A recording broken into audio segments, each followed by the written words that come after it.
Match के बाद इतना डिस्कस करने जैसी नहीं थी, वो होता ही रहता है T20 फॉर्मेट में। तो मेरे ख्याल से ऑल इन ऑल सबने कंट्रीब्यूट किया, सबने बैटिंग में बॉलिंग में कैचेस अच्छे पकड़े, तो मेरे ख्याल से सब ठीक था। बस वही कि थोड़ा थोड़ा वो चेंजेस होता रहता है, तो इतना कुछ ज़्यादा सोचने की ज़रूरत नहीं है उस चीज़ों में। जट्टू भाई, आप सिंगल मैच में देखा कि बॉलर्स ने बड़ा अच्छा कमाल दिखाया और मतलब कि सारे विकेट्स गए जो थे सारे पेसर्स हो गए थे, तो क्या मतलब कि पेसर्स ने बहुत अच्छी बॉलिंग की या स्पिनर्स का उस दिन सही से पड़ा नहीं, ऐसा नहीं था। स्पिनर्स ने भी अच्छी डाली, बट कभी कभी होता है कि आप अच्छी बॉलिंग डालते हो, विकेट नहीं मिलती, और कभी कभी फास्ट बॉलर इतना अच्छे बॉल नहीं डालते बट विकेट मिलती है। तो T20 फॉर्मेट वैसा ही है, फास्ट बॉलर को फुल टॉस में विकेट मिल जाती है, स्पिनर्स को छोटे बॉल पे मिडल नहीं होता विकेट मिल जाए, ऐसे ऐसे होता रहता है। तो एज ए बॉलिंग यूनिट सबने अच्छा बॉल डाला, और जब जब हमें विकेट चाहिए था तभी फास्ट बॉलरों ने विकेट दिया, हार्दिक ने ब्रेक थ्रूज दिए, बोवी ने लास्ट में एक ओवर में 2 आउट किए। तो मेरे ख्याल से सभी ने कलेक्टिवली अच्छा परफॉर्मेंस किया। जैसे स्पिनर्स को विकेट नहीं मिला था, बट उनका काम था जगह पे एरियाज पे रन लीक नहीं करने, क्योंकि कभी कभी ऐसा हो जाता है कि 15-20 रन अगर आप ज़्यादा दे देते हो तो वो भी आपको भारी पड़ सकता है। एक ऑलराउंडर बतौर एक ऑलराउंडर थोड़ा प्रेशर बढ़ जाता है ऐसे टूर्नामेंट में, और आगे जब वर्ल्ड कप है क्योंकि बॉलिंग से भी करना है और जब ऐसे क्रूशियल मोमेंट आते हैं तो बैटिंग से भी करना है, तो बतौर एक ऑलराउंडर आप हार्दिक के प्रेशर थोड़ा बढ़ जाता है इंडिविजुअली? प्रेशर तो हमेशा रहता ही है, आप इंडिया के लिए खेलो तो प्रेशर तो रहना ही है जब तक आप खेलोगे तब तक। बट हाँ, एक रिस्पॉन्सिबिलिटी लेके खेलना होता है बैटिंग बॉलिंग, क्योंकि कभी कभी बैटिंग ऐसी सिचुएशन में आती है जहाँ टीम फंसी होती है, वहाँ से आपको मैच जिताना होता है। कभी बॉलिंग भी वैसी सिचुएशन में आती है, तो मेरे ख्याल से वो भी एक अच्छा लगता है कि अंडर प्रेशर आप ज़्यादा परफॉर्मेंस अच्छा करते हो, और आपको एक सेटिस्फेक्शन मिलता है कि एज ए प्लेयर आप कॉन्फिडेंट मिलता है कि आपने अंडर प्रेशर में परफॉर्म किया है, तो आगे आने वाले मैचों में आप और ज़्यादा अच्छा करते हो। जड्डू भाई, ये जानना चाह रहा था आपसे, अगर ऋषभ पंत बैटिंग ऑर्डर में नहीं होते हैं तो क्या आपको इसी तरीके से प्रमोशन मिलेगा बैटिंग ऑर्डर में, या उस दिन क्योंकि नवाज अच्छी गेंदबाजी कर रहा था राइट हैंडर्स के अगेंस्ट, उसका अच्छा रिकॉर्ड भी रहा है इंडियन, तो आप इस पर क्या करेंगे? हाँ बिल्कुल, क्योंकि कभी कभी ऐसे होता है कि left arm spinner leg spinner bowling डालते हैं तो लेफ्टी को भेजना ज़्यादा इजी हो जाता है और वो चांस ले सकता है। तो टॉप 7 में मैं ही था लास्ट गेम में, तो मुझे कहीं ना कहीं पता था कि ऐसी सिचुएशन आएगी, क्योंकि उनकी प्लेइंग 11 देख के पता चला कि उनका लेफ्ट आर्म स्पिनर और लेग स्पिनर है, तो मुझे कभी ना कभी जाना होगा। तो मैं उस हिसाब से मेंटली अपने आप को प्रिपेयर कर रहा था, और लकीली वही टाइम पे मैं गया और टीम के लिए मैंने जो भी रन्स किए वो बहुत ही क्रूशियल थे। आगे के मैचेस में भी क्या ही कैरी फॉरवर्ड हो? वो तो नहीं बता सकते, क्योंकि हर एक टीम के अपोनेंट्स में अलग बॉलर्स होते हैं, अलग बॉलिंग उनका होता है, तो उस हिसाब से प्लान करते हैं। The new rule of having 5 fielders in the circle in the death overs, if there's a slow over rate, what did you think about it? Did it make any difference?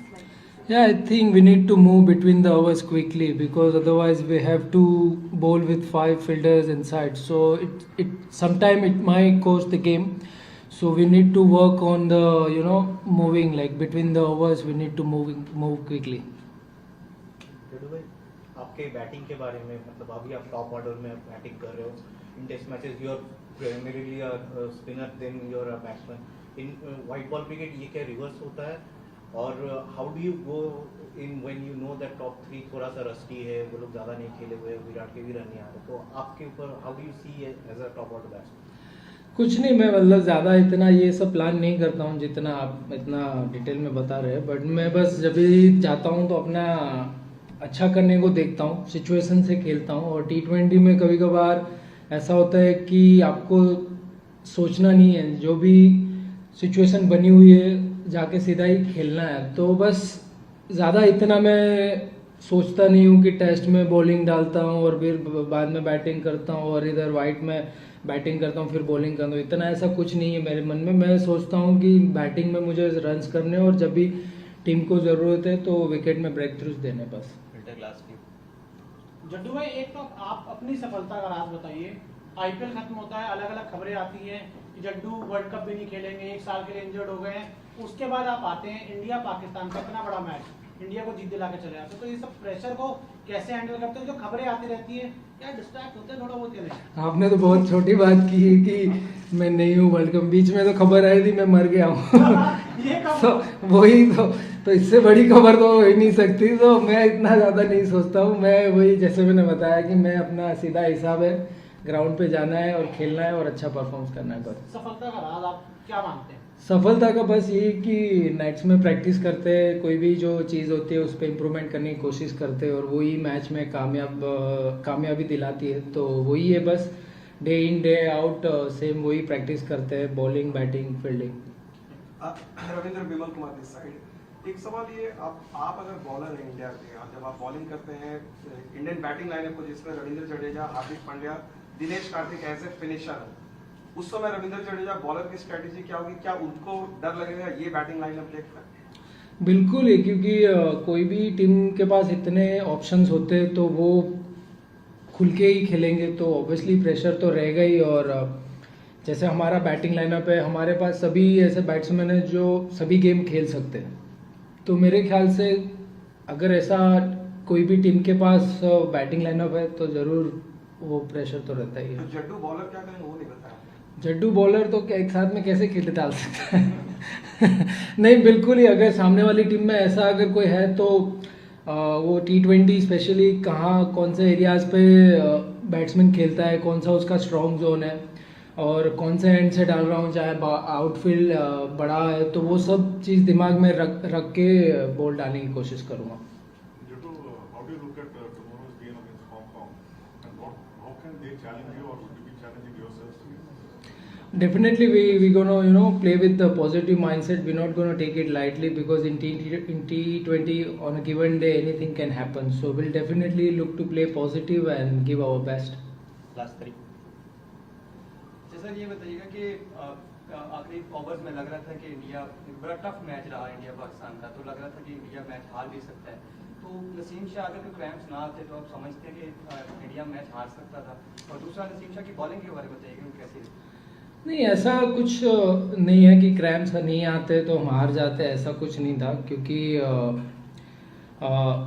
T20 में last में तो कोई भी bowler pressure में रहता ही है, तो चाहे कितना भी बड़ा बॉलर हो या कोई भी एक्सपीरियंस बॉलर हो, तो लास्ट के 2-3 ओवर में कोई भी बॉलर प्रेशर में रहता ही है।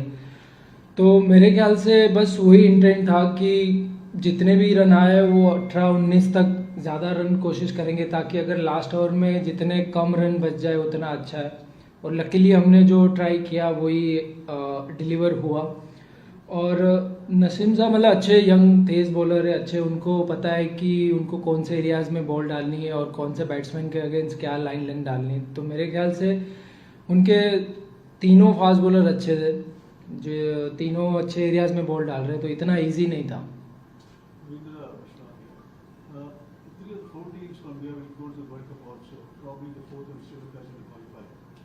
So mindset, what has been the conversation like with the team, about these two big events, Asia Cup and World Cup? The mindset would be like we look to play positive, as a team we try and give our best in each game, and we look to focus on each game, game by game. We're not thinking too much far ahead about the World Cup. Still we are here, so we are look to play tomorrow against Hong Kong, and after that we don't know which team we're going to play against.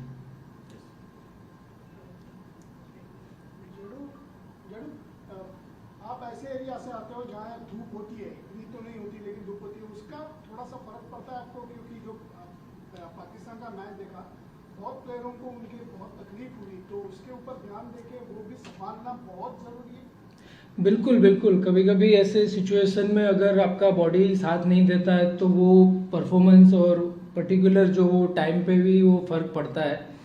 But हाँ, weather सबके लिए same है, ऐसा नहीं है कि कोई एक टीम के लिए अच्छा है और दूसरी टीम के अच्छा नहीं है। तो ये तो आपकी पर्सनल इंडिविजुअल प्रिपरेशन के ऊपर मायने रखता है कि आप कितना इतना वेदर गर्म है तो आप कितना पानी पीते हो, कितना फ्लूइड इंटेक करते हो, तो वो सब चीज़ के ऊपर है, वो आपका पर्सनल आपका लुक आफ्टर है। तो मेरे ख्याल से एज ए प्रोफेशनल क्रिकेटर सब लोग ध्यान रखते ही होंगे, बट कभी कभी प्रेशर सिचुएशन में आपका बॉडी नर्वस रहता है, तो उसकी वजह से भी क्रैम्प आने के चांसेस हो सकता है। फाइनल क्वेश्चन, जड्डू ऋषभ पंत पहले मैच में नहीं खेले थे, तो टीम कॉम्बिनेशन को लेके फैसला था या कोई इंजरी कंसर्न है?